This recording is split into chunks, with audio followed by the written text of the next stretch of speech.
May I help you? You must be the famous granddaughter. I could hear her through the walls, praying and praying. Well, first of all, congratulations on the movie.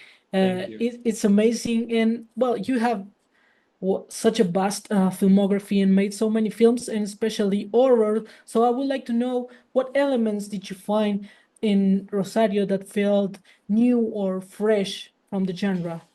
So when audiences experience this film, they're going to learn about, for most people, a spiritual practice that is widely unknown to most people. Especially for me, coming from the States, it was not something I was familiar with before, but I am very fascinated with different ways that people practice their spirituality. I believe magic practice is fascinating, and I'm always trying to learn and study. So I go to make this movie, and I start seeing the way in which this world is conjured in the film, and the way it affects the characters and the plot. And then I saw the way that our artistic team designed the set when you get into the ritual chamber and you see the space where it happens.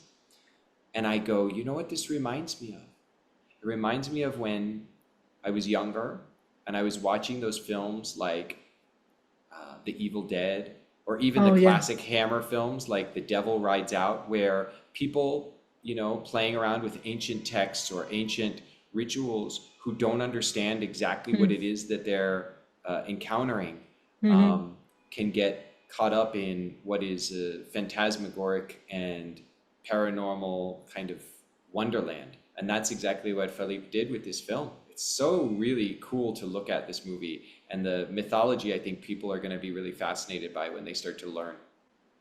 Definitely, definitely. And your character is so mysterious. Like you never know what he means, if he's good, he isn't. So I would like to know how is it for you as an actor to build a character that feels so ambiguous all the time?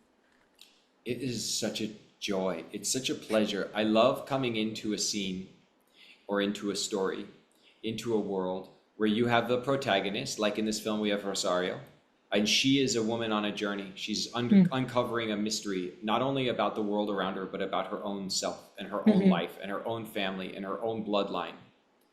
And here comes this guy, this weird neighbor, who, the way he introduces himself and enters her journey, it's like, oh, obviously this guy must be up to no good. And I love when sometimes the book and its cover are two very different things. I've always felt that way in my life. I think I'm really a simple person that likes simple things that are, not that complex at the end of the day. And yet, because of the way I like to dress, or maybe just because of the way that I look or the way that I stand and the way that I stare, people think that I must be one certain thing, and I'm not. And I think playing characters like that to me feels like life.